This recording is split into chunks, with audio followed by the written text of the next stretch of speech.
Ele é especialista em finanças e agente do mercado financeiro. Já trabalhou para JP Morgan, Goldman Sachs, Credit Suisse, e assim como em vários outros bancos, nos principais centros comerciais do mundo, como Londres, Nova York, Singapura, Frankfurt, Dubai e Hong Kong.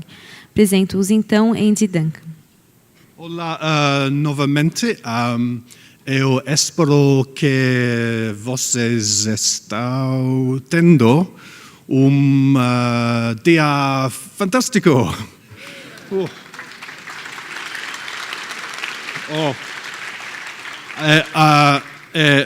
Ontem vodka, hoje água. Now, too much of a surprise there. Today I'm going to talk about what I'm going to call the new barbarians and what drives these people on the modern left.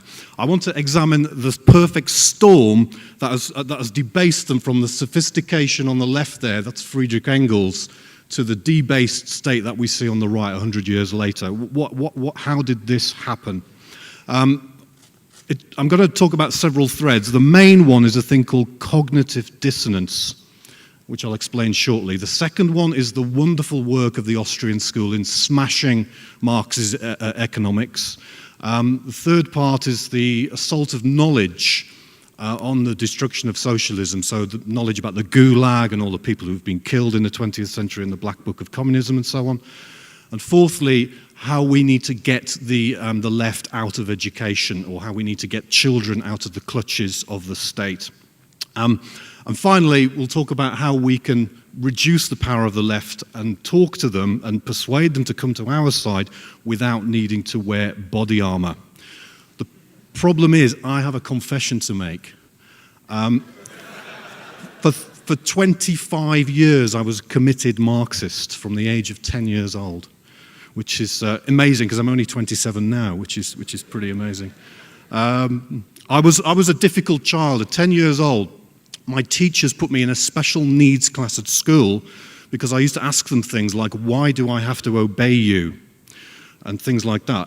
Because I was in a special needs class, I couldn't learn anything. I had to go to a children's library. Now, in the children's library were books on the Soviet Union and how wonderful it was.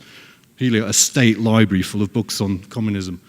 When I was 10, I was allowed into the adult library, and the first thing I did was read Das Kapital. A precocious 10-year-old. Had time on my hands. I read it. I thought I understood it. Obviously, I didn't, because no one can, because it's gibberish. But I thought I understood it. And I became a devout Marxist. And then it took me 25 years, a very long road, to get to here today. Also as well, one day I finally found Human Action, and when I read Human Action, instantaneously I was converted to Austrian economics. I'd been an Austrian all along, I just hadn't been clever enough to realize it. Now, most socialists I think, are good people inside. I think they do see a problem in society and they want to solve that problem. The problem is they've got the wrong answer. The problem in society is the state. Their answer is to increase the state until it's totalitarian. Our answer is to reduce the state until it's nothing. They know there's a problem, they just have the wrong answer. Now, this thing with the state was spotted by Mikhail Bakunin, the guy on the right there. He said to Marx in a personal conversation, your increase of the power of the state will just enable a new ruling class of bureaucrats and technocrats. You're an idiot. And Marx said to Bakunin, his great socialist enemy, you're an idiot because your anarchism will lead to little islands of property and freedom with heavily armed people creating little libertarian islands. And he was right too. So they were both right about each other, but they couldn't see their own flaws in their own particular problems. Now, one of the problems of being a socialist, it's very hard to remain a socialist. You're constantly being assaulted by knowledge. So we have 1984, An American in the Gulag, A Road to Serfdom. All these, Atlas Shrugged helped me get to Mises, by the way, because Mises is mentioned at the back of that book. Economics in One Lesson and the Black Book of Communism. Very hard to remain a socialist when you're faced with this avalanche of knowledge about how evil socialism is. And to do that, you need to fight a thing called cognitive dissonance. What is cognitive dissonance?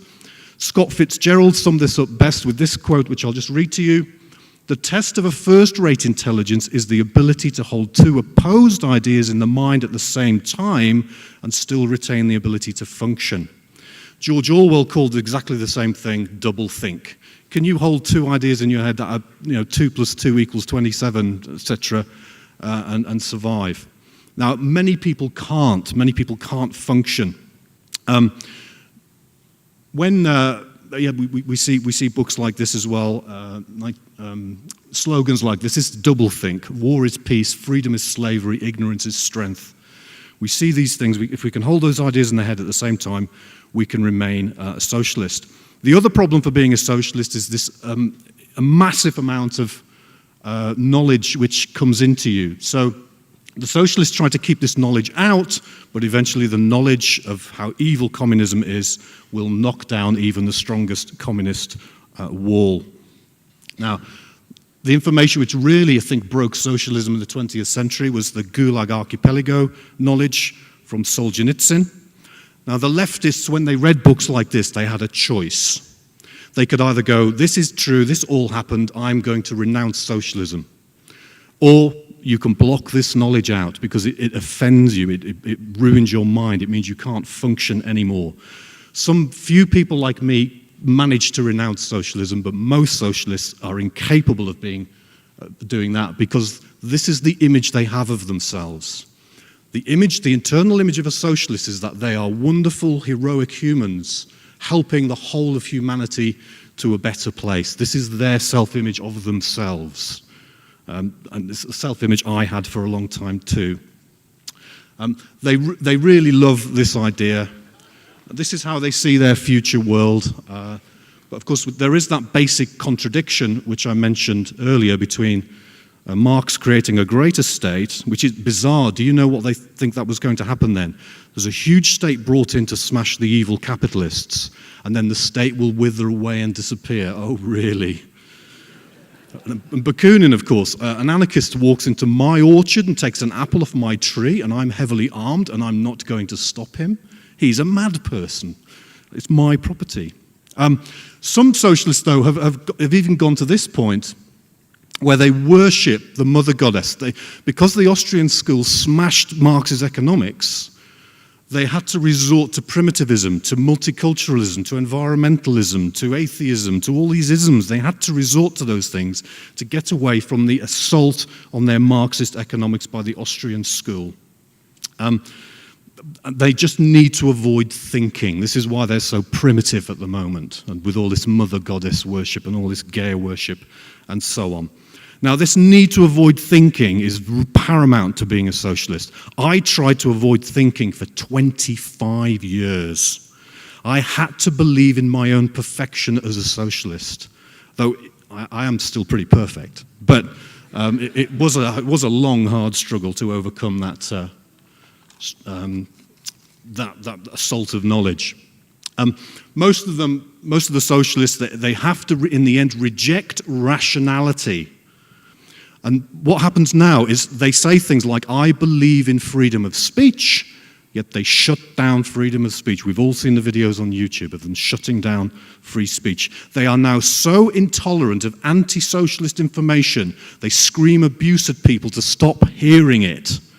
They don't want to hear the anti-socialist information because it will wreck their internal minds and their own internal view of themselves. They escape the truth with lies. That gives them more cognitive dissonance. They say they believe in love, but we can see on these YouTube videos they're full of hate. More cognitive dissonance. I think these contradictions, I believe in free speech, but you can't say that because it's wrong, has driven them all literally mad. And that's what we're seeing at the moment. Now, one of I think this has driven them all mad. Sorry, I forgot about this painting. Here's an instance of cognitive dissonance. Socialists will say, if you ask them, who's your favorite scientist? I'm predicting they're likely to say Galileo. Why will they say Galileo? Because he challenged the settled science of his day. The settled science of his day was that the sun goes around the earth, and he challenged that. And so he was taken aside by the Catholic Church And he stood there and said, I believe the earth goes round the sun. He challenged the settled science. That's why socialists love Galileo. What do you think would happen to me if I stood up in front of a lot of socialists and said, I challenge global warming? I would be howled at, shouted out, called a denier, insulted, and finally called a racist, and hauled off for being totally stupid, for daring to challenge the settled science of today. So the complete contradiction, this cognitive dissonance is going on all the time in socialism. Lots of socialists are atheists as well. Why are they atheists? Because they say that we don't need God designer to create the world, because the spontaneous order of evolution is a fantastic system for creating a self-balancing system which creates a wonderful ecosphere. We don't need a designer. And then you say to them, okay, isn't that haven't you just described the free market? A self-settling, spontaneous order that solves all the problems really beautifully and creates a good market ecosphere. No, we need a designer for the market. So they use this exact opposite argument to the argument for why they believe in evolution, for why they don't believe in the market. They're idiots. These people are idiots. Idiotas, whatever the Portuguese word is. Great book. If you're really into this, why are people socialists, you need to read this book, The Fatal Conceit, by allegedly Hayek. It was actually mostly by his editor there, because Hayek was about 95 when this was published, but it's got a lot of Hayekian ideas in it. And what he describes is this system here, which I've tried to summarize on this slide. There are three modes of human thinking. When you're in the Stone Age, it's instinct. We're all just driven by instinct. And as we come out of the Stone Age, we develop traditions that our instincts hate. Traditions which are then codified by early religions. So thou shalt not kill. So Helio has a nice watch. My instinct, because he's not in my tribe, he's Brazilian and I'm English. My instinct is to steal his watch and knock him to the ground and run away. I now have a watch. The problem with that is that you never come near me again and I never see another watch. But if I can have a tradition of don't knock people over and steal their stuff, which I hate because I want that watch, then he'll bring more and more watches to me and I'll get wealthier and wealthier and wealthier. So the tradition is that we impose traditions on ourselves in order to be better off, but our instincts hate these traditions.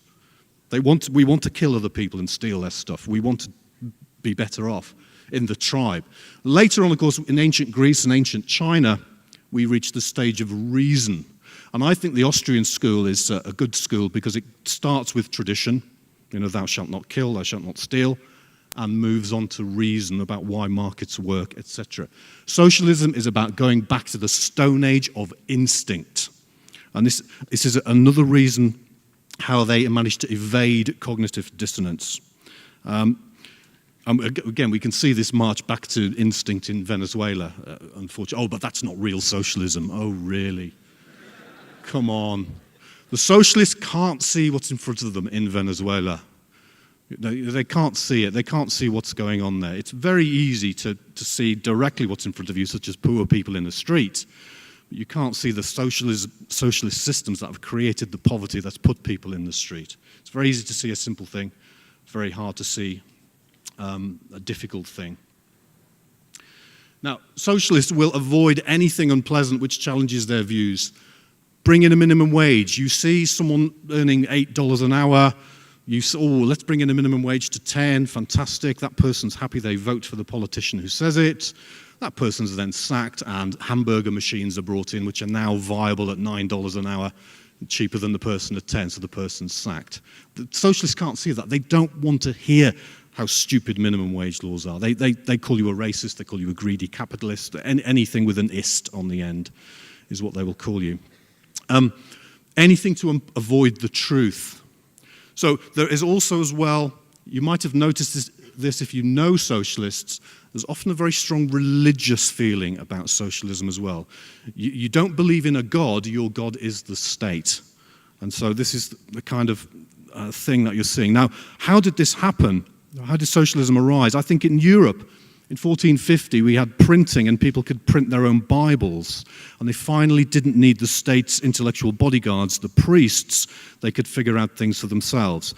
And so many of these intellectuals in the late medieval period started becoming university professors, teachers, newspaper writers, broadcasters eventually, and worst of all, political agitators, with their new religion not being the church, but being the state. And I think as well, there's no coincidence that Germany was the modern birthplace, really, of socialism, and Germany was the first part of the Reformation with Martin Luther, again striking at the power of the church, and priests being sacked and then becoming bureaucrats and technocrats later on, latching on to the French Revolution. The Old Testament of socialism, of course, Das Kapital. The New Testament is the Communist Manifesto. There's the two books they hold up as their Bibles. Now, we know that Karl Menger was producing better ideas in Austria, but they were stayed in German, unfortunately, in Austria. And so when Marx published his books in the 19th century, most English-speaking people, that's all they were able to read, so a lot of people became theoretical socialists. But, again, Bauwerk and Mises smashed apart Marx once they were into English, which is fantastic. Capital and Interest, von Bauwerk's work, and particularly von Mises's Theory of Money and Credit, Economic Calculation in the Socialist Commonwealth, and the best, if you haven't read it, I don't know if Helios translated it, the best Mises book I think on this is Socialism, which is a fantastic book. If you really want to understand why, Theory of Money and Credit, Socialism, fantastic book there. The problem is, socialism is stronger than crystal meth. And as a 25-year addict of socialism, I can attest to that. It's very, very hard to break that habit of being a socialist. So, they're assaulted by all this knowledge. In the 1920s by Mises and von Bauwerk. How did the socialists respond to being smashed by the theory of money and credit and being smashed by socialism? What they did is they retreated into the swamp of cultural hegemony, particularly by this guy called Gramsci. Now, Gramsci, he created almost the modern left. He was one of the main people who sorted them out. What he did is he rejected Marxist materialism, and in a newspaper in Italy called New Order in 1919, he started all these ideas of political correctness, which we have today. His first thing he said is that the left wing should invade education. At this point, after his ideas came out, people in the left started invading schools and trying to start more state schools. And we see Hitler in 1930s Germany introduce state schools, and all around the world, leftist governments introducing state schools. The second idea is that the intellectuals should invade the media. That came from Gramsci. And we see things today in the mainstream media in the West.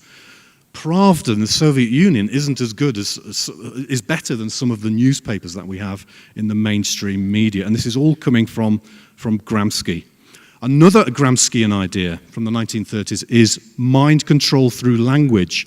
I don't know if any of you here have used or participated in neurolinguistic programming, but neurolinguistic programming, or NLP, is the use of language to program people's brains. And socialists invented this a long time before Richard Bandler, the creator of NLP. So you can hypnotize people with words. So what kind of words do they use? They use all sorts of words, like they call women a minority. Now, women are usually half the population, often in many Western countries, more than half the population, but get labeled as a minority. It's a very clever use of language all the time from these people. The other thing they do, they want to smash bourgeois Christianity and traditional Christianity, get rid of Merry Christmas, bring in Happy Holidays. You want to smash another Christian tradition, stop calling things Easter, call them spring break. They're always doing that. Oh, and any college building named after a dead white man must be renamed after someone else who's not a white man. It must be something else. Doesn't matter what it is. And this is my favorite one of these controls of language, pro-choice. Socialists are all pro-choice. women's rights, pro-choice. They're not pro-choice about anything else. To be pro-choice about anything else, they would be libertarians, but they are pro-choice about this one thing. Again, it's this control of language, and we see this with political correctness. Now, so Marx brings in the economics, gets smashed by the Austrian school. Gramsci then evolves socialism into cultural hegemony. But this, again, is smashed by the Gulag, by ideas, news coming out of the Soviet Union about millions of people being slaughtered by Stalin. Now, fortunately for socialism, useful idiots like Professor Harold Lasky would go to the Soviet Union and come back and say how wonderful the underground system was in Moscow. And forget about the 100,000 people who were carted off last week to the Gulag and killed. But eventually, even Stalin, with his wonderful propaganda machine, couldn't hold it in, couldn't hold in the bad news about the mass butchery of people going on, as predicted by the Road to Serfdom by Hayek, of course. But, you know, still the useful idiots of the left wear T-shirts glorifying a mass murderer who used to shoot people without trial just for fun. There he is there again, he gets everywhere. I loved him too, that's why I used a photo of him earlier. But this mass butchery did eventually get out, especially after Hungary, which I think is in 1956, and the Prague Spring in 1968, and the Gulag Archipelago being smuggled past the KGB. These ideas get out. So socialism had to evolve again to avoid the information, to avoid that cognitive dissonance. So how did they do it? They did it with this guy. This guy's a German called Herbert Marcuse, and he came up with the New Left in the late 1960s and the early 1970s. Other people such as Marcuse came along. Ernst Bloch was another one, and he believed that socialism would, let me read this, would enable all human beings to become immortal and to eventually create God on earth. This religion inside socialism is always there. It's that Christian millennialism flipping into state worship. Now, you could actually say that the Austrians are a little bit religious. But if you invite me back next year, I'd like to do another talk on Austrianism as a religion. I think that would be interesting. But I don't think we are, because we challenge. Rothbard challenges Mises on anarchy. Kinsella challenges Rothbard on IP. We challenge our gods. We don't just take their word as holy law. So that's how the left has moved on. It keeps avoiding information, which challenges it. And finally, some good books there. This is the world that they think they're going to, but the only way they're going to get to that is via this process. They must avoid information, and the way to do that is to have disrationalia. What's this? This is the inability to think and to believe rationally, behave rationally despite adequate intelligence. This describes a lot of socialists. They are intelligent, but they can't think rationally. They don't want to think rationally. Why? Now, neuroscientists have determined that whenever we do anything, we assess everything emotionally first. So, do I want to buy a car? Caro. Do I want to buy it? You first of all decide emotionally, oh, it's a Ferrari, it's red, it has a nice deep sound. Then you do the rational thing. Oh, I haven't got any money. But you always do the emotional thing, and then you do the kind of rational thing afterwards. Socialists get stuck at the emotional. They are just purely emotional. What's this process? I had to invent a word, and a friend of mine, Michael McKay, helped me with this. I'm going to call this inability to think rationally copathetic. I've kind of derived it from the Greek there. I think socialists are copathetic. They get stuck at emotion and they can't do logic. They get very, very frustrated. They get angry. And they don't want to have to think. Now, another thing that socialists do as well to preserve socialism, and this comes from Gramsci, is invade the schools, and then they take the minds of children in schools, and then they put them through this sausage grinder. What one thing in British schools are you not allowed to do? I don't know if it's the same here in Brazil. You're not allowed to think. You are allowed to memorize from authorized books. You're never allowed to challenge authorized books, and you're definitely never allowed to think. So I think one of the things we have to do to get away from socialism is get children out of schools. We must educate them properly privately, not in a private sector controlled by the state, but at home, on the internet, with YouTube videos. Whatever we do, we must try to get our children away from the state, away from the day prisons of the modern state education system. But for a socialist, everything is about feelings. You must remember this. They don't think, it's just feelings. You know, they have feelings about polar bears. They have feelings about poverty. They have feelings about snowflakes. Instinct rules everything. This is the Hayekian idea, going back to instinct. Feelings and instinct and emotions. Letting your full instincts reign. So I'll now knock Helio over, take his watch, it makes me feel good. Or if I'm on a march, an anti-far march, smash a shop window and steal the evil capitalist stuff to make myself feel better. Instinct for a socialist rules everything. Reason disappears. Reason disappears. And so now we're back to Bakunin's idea. Don't worry about it, just let it happen. Just feel it go through your body, smash it, take it. Doesn't matter. And forget about Henry Hazlitt's ideas on broken windows. And this is because you're copathetic. You're back in the Stone Age in a tribe. You are in a tribe. And you can have instinct. You can have your instinct back. Let it scream, man. Or wait until the TV cameras are on before you... Check the TV cameras on before you let your instincts out.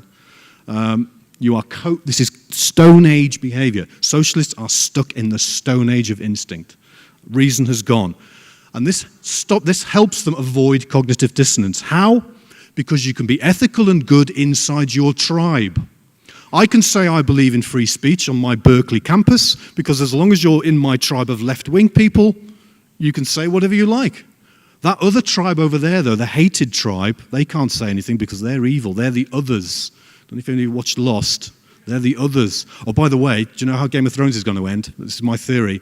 I reckon the White Walkers, the others, are going to be the good guys in the end. But that's just my theory. And Daenerys Targaryen is going to be the evil one. But that's just a theory.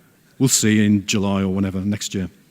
So you can be ethical and good as a socialist inside your tribe of other lefties, and you can be destructive and evil to outsiders, the others, because they're the others, they don't count. This is how they think, and this helps them avoid cognitive dissonance. They can hold two ideas in their head at the same time, be nice to people in your tribe, be horrible to people outside your tribe, and still function. You've solved Scott Fitzgerald's dilemma. You can now do doublethink and survive. The circle is squared. But how are we going to get back our world? Let me be brief here, I haven't got much time. We must achieve our own cultural hegemony. So I want you all to be writing novels on freedom. I want you to be doing poetry on freedom, doing paintings. If you don't write books on economics, do something that you can. We need to take our own culture back. We must also as well get children out of state schools. We must avoid this kind of tribal thing. Get the child away from socialism. I think was it the Jesuits? They said, give me the child when he's 7 and I will give you the man. What we must do is keep the child away from socialism and I will give you the Austrian in the future. So do lots of things. Write novels, come to meetings like this, write books on Austrian economics, resist political correctness, help children learn about the world away from the clutches of the state. This is particularly why I applaud Helio's creation. Oh, these are great cultural ideas. Maybe we can't all make The Matrix, but maybe we should all try to make movies like The Matrix. I love that movie. What a movie. That's how I see myself. That's my internal self-image. I love the work Helio and the Mises Brazil Institute have done to translate the works of Mises and Rothbard, etc., into Portuguese, which is a beautiful language. And thank you, Helio, for doing all this amazing work. I'm pretty much done now. Now, evolution, the spontaneous order, it generates evil things, doesn't it? Evolution generates evil things. It generates viruses. and it generates slaver ants. It's a spontaneous order, but it's not always good. It does generate bad things. Strangely, sex was an invention of life to evade viruses, if you read the kind of genetics on it, which is interesting. Life does get around bad things that evolve out of it. So life gets around viruses and it gets around slaver ants and other horrible things in nature by evolving those things away. We must evolve things away from the state too. The free market is a spontaneous order that has generated statism. And macro-parasites, the state, and micro-parasites, robbers and thieves, we can also work to crush those things the same way evolution has tried to stop viruses and bacteria from destroying us. The virus of socialism does wrap us in chains, but we can break those chains. We have to work at it. Muito obrigado. Bom, obrigada pela incrível palestra. Nós temos aqui algumas questões. A primeira, você não acha que houve uma evolução no socialismo desde o século passado? Em sua opinião, qual é o futuro do socialismo? Yeah, I think there has been an evolution. It's had to avoid information more and more. So we see pictures from Venezuela. We have to shut that information out of our minds to remain a socialist. So what we do is we create these evil other groups, and we put all the hatred in the world onto those other groups. You take the hatred out of yourself and you put it onto the other groups. I think this is one of the main developments in socialism in the last 10 years. So I take my hatred out of myself and I give it to you, the Trump supporter. So before socialists used to, I actually remember, I'm sorry, I'm old enough to remember when you could have a reasoned debate with a socialist, or when I was a socialist, I could have a reasoned debate with a conservative. We would talk rationally. But now the development in socialism is to avoid discussion completely. They just don't want to talk about anything. They just want to shut you down as hard and fast as they can. They don't want to hear truth. They don't want to hear anything that will rock their fragile mental world. So I think that's the main evolution of socialism. It's away from discussion, debate. It's just about shutting all the opposition down, putting all your hatred into the other group. I think that's how it's gone over the last few years. Sorry, can you just repeat the second part of the question again? Qual é o futuro do socialismo na sua opinião? Oh, I'm a great believer that it's an evil disease that will disappear. And when that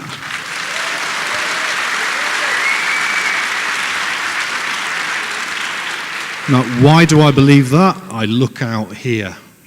You know, you see intelligent people who can think. What do the socialists have? They have morons who can't think. We will beat them, but it will take a long time to do that. With the coming of the singularity, with nanotechnology, with 3D printing, and the singularity coming together, all these things coming together, the state will disappear, not because we defeat it. The state will disappear because it will become absolutely unnecessary. So I think the state is going to disappear.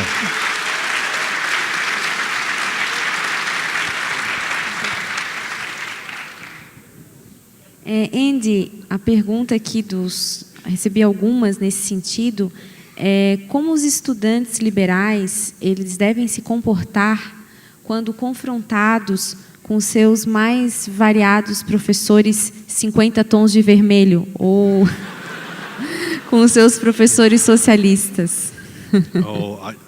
I don't know. I would say this. I have friends who've done economics degrees. Now, if you want to get an economics degree, you're going to have to do Keynesianism, unfortunately. My advice to anyone doing that, you can't diss the professor. So if I'm in a lecture with you and you're the professor and I diss you, I say, actually, you're a fool. Mises is right and you're an idiot, and Keynes is an idiot, and everything you believe in is an idiot, and stop holding up that book on Keynes as proof that your theories are right. That book's stupid. What's going to happen to me? I'm going to get Fs or in every exam. Somehow, even though I'm just using a code number for my exams, somehow my exam will end up with an F. So don't do it. Don't put yourself under the bus. Just kind of come to things like this, come to other things Helio runs at weekends, read, talk to people who are rational. Don't try and fight these violent people. They will hurt you. Just keep your head down, but get your degree, get a first-class degree. Then in your PhD, go to town. Find a really good professor somewhere who also agrees in Austrian economics. Then do a PhD, and then move on from there. But for your undergraduate level, I would say just toe the line, get a first-class degree, and then you can fight back. That's all I can offer, really. I don't want anyone going under a bus for this. Nessa matéria eu sempre lembro do Hayek quando ele dizia que, para ele, um socialista sempre detinha um erro epistemológico. Então, por isso que ele jamais combatia moralmente um socialista. Ele tentava desconstruir o equívoco epistemológico. É claro que a gente sabe que há problemas de caráter, né, nesse meio todo, mas partir desse princípio, assumir esse princípio é uma presunção muito forte. Então, acredito que o Hayek ia muito bem quando atacava a epistemologia, o equívoco epistemológico. E, para finalizar, Andy, quais os serviços que você... a pergunta aqui, quais os serviços que você entende que não deveriam ser privatizados? Se existem.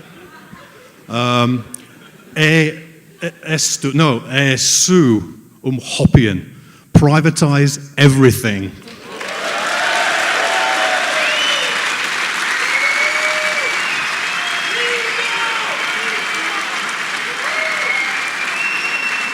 Privatize everything. Privitatos todos.